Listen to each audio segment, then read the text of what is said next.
is going on, guys? Custom Arts Mods here. In today's video, I'm going to be taking a look at the new leaked information on the Mavic Air. And this is a drone that's supposed to be released tomorrow, but a site called Drone DJ, which I'm on right now, got some leaked information that they've been sharing with the web.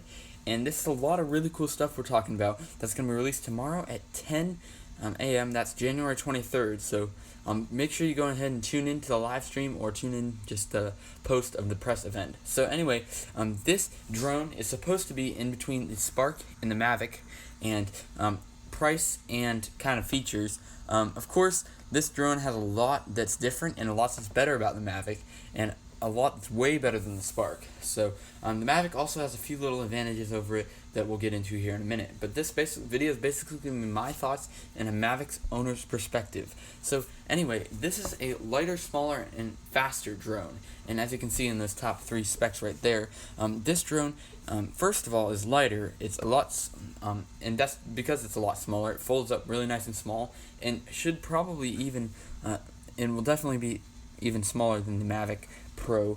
But that also means it'll be faster. Brushless motors, and a lot less mass to push through the air means that this drone will be very, very quick. I don't know if they meant right there faster than the Spark or faster than the Mavic, because the Spark goes 31, the Mavic goes like 40 or so miles per hour in sport mode. I'm really interested to see what they do with all the modes. I know that they're going to pack a bunch of new technology in that's going to be really cool, but just the physical hardware of this drone will be super cool. So from a Mavic owner's perspective, I don't know if this drone will be for me, considering that I'm a drone pilot. I'm not an aerial photographer at the state. So I really like the wind resistancy, or is that even a word, of the Mavic, where it's rock solid in the air. There's a bunch of mass in the Mavic Pro. It's a really small drone, but it's also really heavy, so it can kind of resist winds that are a lot higher than the Spark. And I really think that was one of the main downfalls, for me at least, of the Spark. So I hope that's not the same with the Mavic, but I'm kind of getting that vibe from this so far. So it has an aerodynamic design right here, of course, and you can see this image right here that shows just how smooth it is, and it looks really, really cool. And while we're here, this is also a 3-axis stabilized gimbal and a 4K camera that shoots at 4K 60 frames per second. And now, personally, I really would like to shoot at 4K and 60 frames per second, but I upload all my drone videos, of course, in 4K 30 frames per second, and so are all my other videos. So for me, camera quality is not too big. I could upload in 1080p just like all the other RC YouTubers, and yeah. So I don't know right now. Maybe I might consider upgrading when a bigger Mavic comes out that has like 5K or something, if that ever gets to be a thing. But for right now, the Mavic is doing just fine for me. So it does have a bunch of really cool camera specs, like a built-in ND filter, and just a larger aperture and all the other cool stuff that you can take a look at right here. Pause the video if you're interested. But I really I'm not really too much of a camera nerd. I like really nice camera footage, and I can appreciate that. However, I'm not too much into the things. So anyway, yes, it does have foldable arms. It doesn't look like it.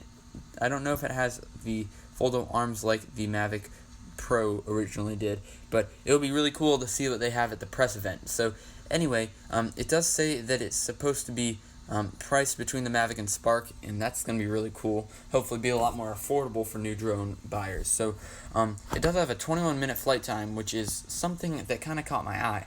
I think that's a lot better than Spark, and kind of being in that price range, that's really good.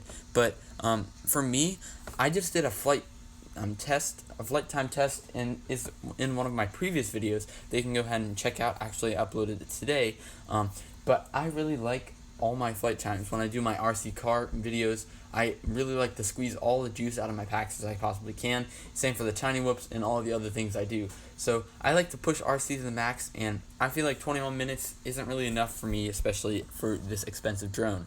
But anyway, so I really do think it's a step up from the Spark, which is a lot better, especially with all the other cool upgraded specs and things like that. But I do think that DJI might have been able to do a little bit better, especially with this lightweight airframe, where the where the weight of the airframe kind of cancels out the size of the battery, so you can have a smaller battery for a lighter airframe and so on. But I don't know, that's still pretty good.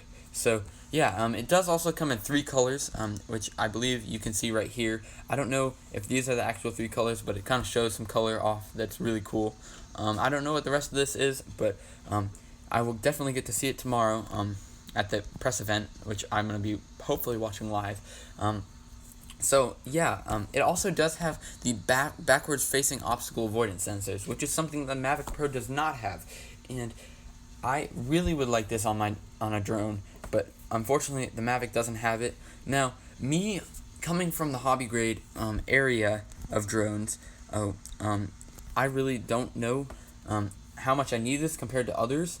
However, I really like it. It is the obstacle avoidance system on DJI's drones work really well. However, for me, coming from a hobbyist perspective, I'm always keeping both my eyes on the drone at all times, just because I'm very, very paranoid to be a good pilot, and a lot of the drones that I own do not have any sort of intelligent flight systems at all. So I'm coming from that. However, I'd really like this just to help me out.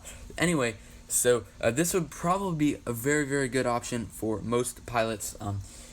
Considering this against the Mavic Pro, you probably would want to go for this, especially if you're going to go for some intelligent flight modes that will you'll be flying the drone anonymously a lot, where it'll be trying to track you and you'll just be doing your normal thing. So anyway, now we can scroll down. This is where the press event, all the details are right here. You can see it says Adventure Unfolds. That's kind of their slogan for this press event. It's on January 23rd, 2018 at 10 a.m. So go ahead and check out DJI's website for more information about their press event tomorrow at 10 a.m.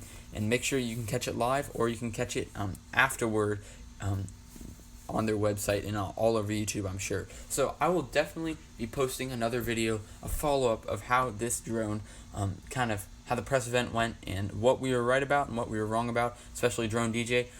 So yeah, so if you guys want to check out more about this and read the full article on dronedj.com, I will post their link down below, and I also post the link to this specific article down below. So yeah, that's